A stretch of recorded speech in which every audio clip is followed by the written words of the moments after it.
Girls, sadar nggak sih kalau semakin hari kita semakin nggak bisa lepas dari teknologi? Bahkan zaman sekarang banyak banget loh profesi atau job desk yang dikerjakan oleh robot. Nah loh, terus di masa depan kita harus gimana dong? Kira-kira pekerjaan apa sih yang masih dicari-cari oleh perusahaan di masa depan? Simak untuk tahu jawabannya ya girls. Zaman sekarang kan teknologi udah makin berkembang ya.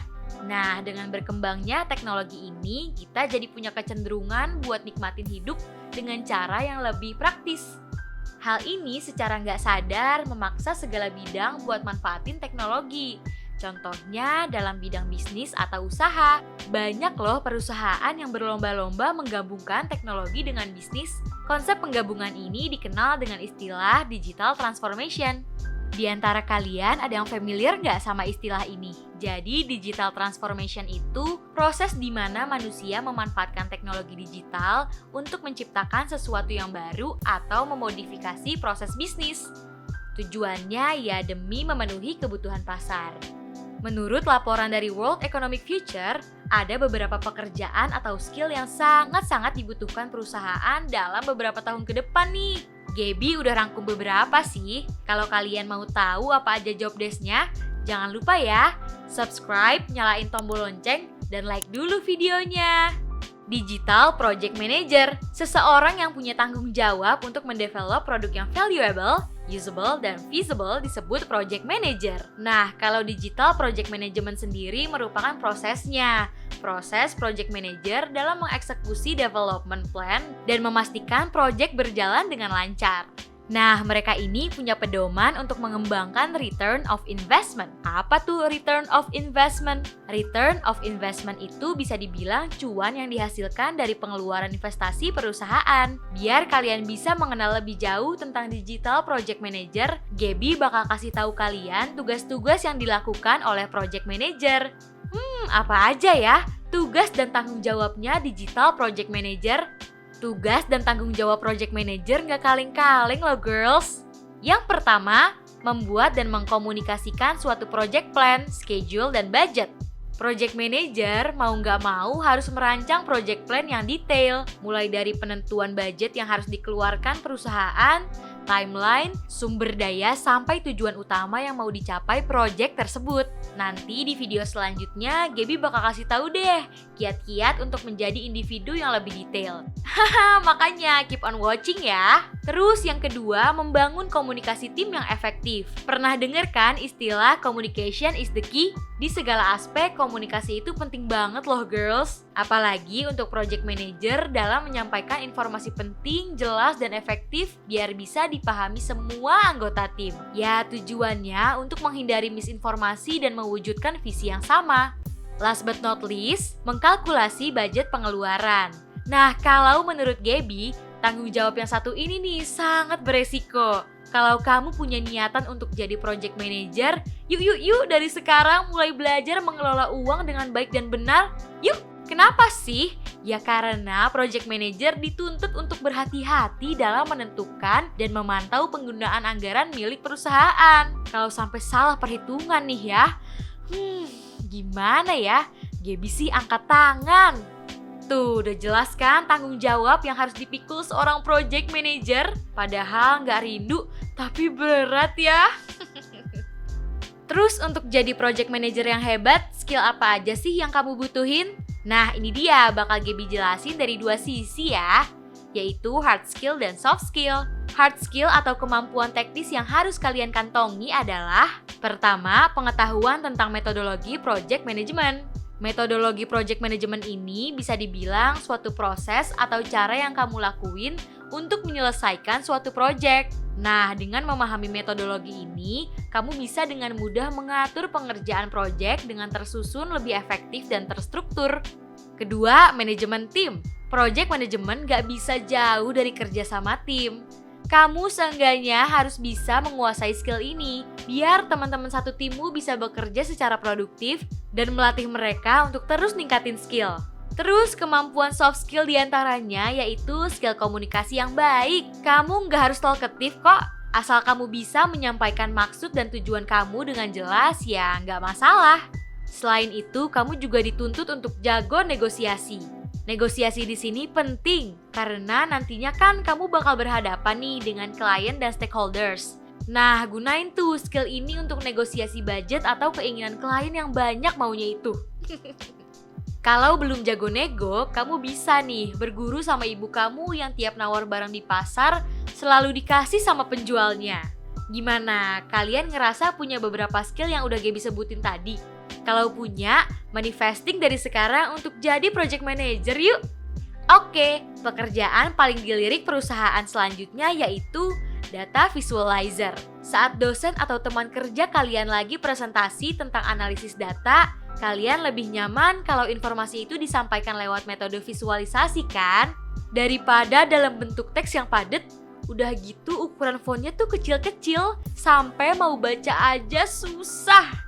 Memang ada penelitian yang bilang kalau kerja otak manusia itu akan lebih cepat merespons suatu pesan yang disampaikan melalui bentuk visual. Otak manusia bisa memproses bentuk visual 60.000 kali lebih cepat dibandingkan bentuk teks.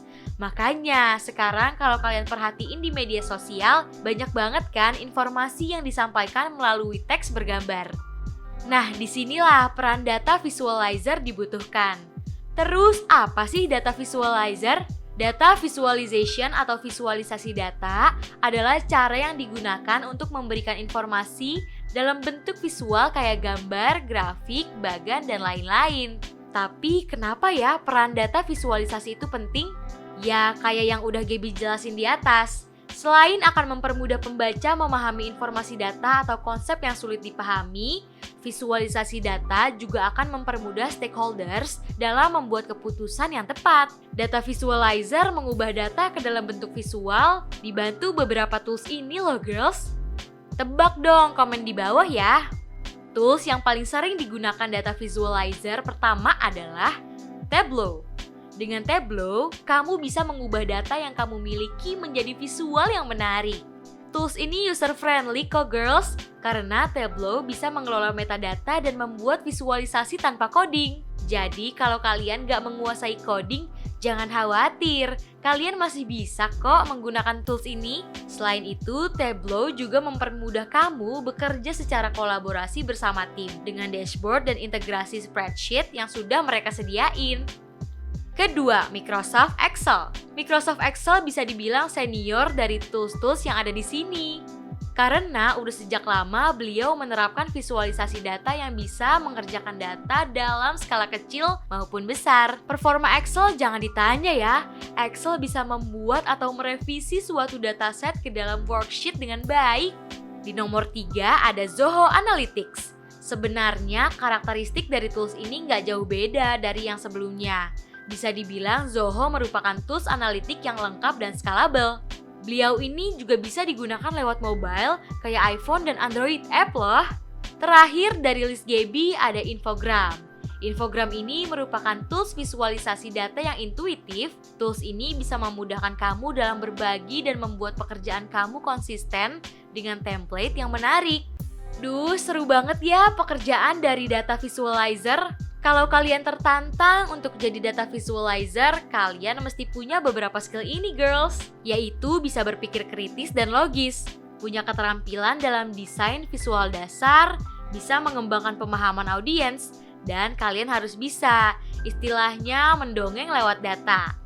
Dan ya, kita udah sampai ke list terakhir pekerjaan yang memiliki prospek bagus di masa mendatang versi Gaby, yaitu digital marketing.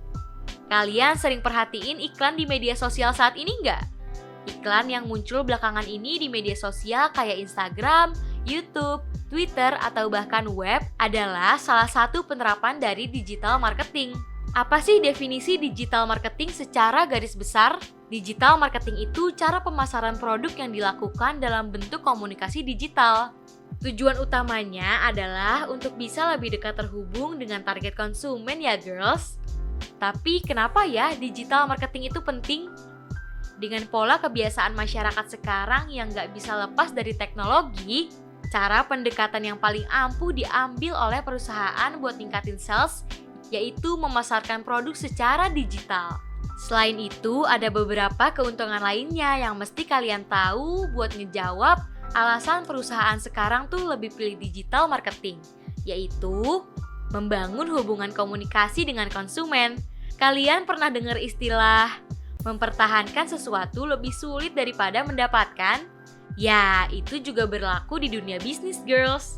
Buat menjaga pelanggan setia yang punya kemungkinan lebih besar melakukan repurchase produk kita, jalan yang harus perusahaan lakukan salah satunya yaitu menjalin silaturahmi dengan mereka.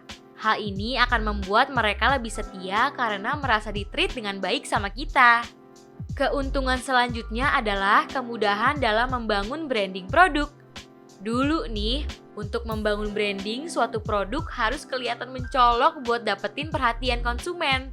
Nah, kalau sekarang kan cukup kasih informasi atau knowledge baru lewat platform digital. Nah, itu tuh udah ampuh banget buat narik minat konsumen. Terus bisa dengan mudah menganalisis kompetitor.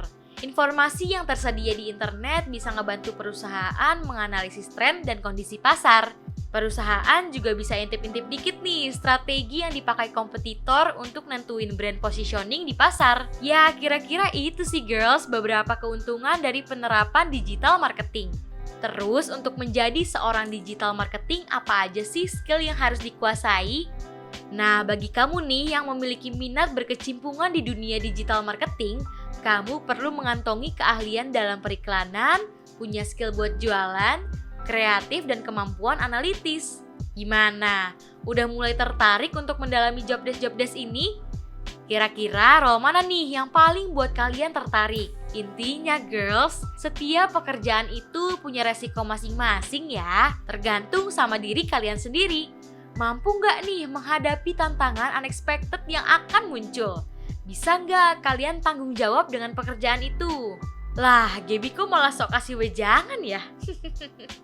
Yes, itu tadi girls, pekerjaan yang punya prospek menjanjikan di masa depan. Sebenarnya sih masih banyak lagi role yang belum Gaby bahas. Tapi nanti Gaby bahas di video selanjutnya ya. Oke girls, sampai di sini dulu ya. Semoga video kali ini bisa menambah pengetahuan kalian. Coba yuk tulis di kolom komentar role atau jobdesk apa yang kalian minati beserta alasannya. Dan jangan lupa juga untuk subscribe, tekan tombol lonceng, dan like video ini biar bisa ketemu sama Gaby di video selanjutnya. See you!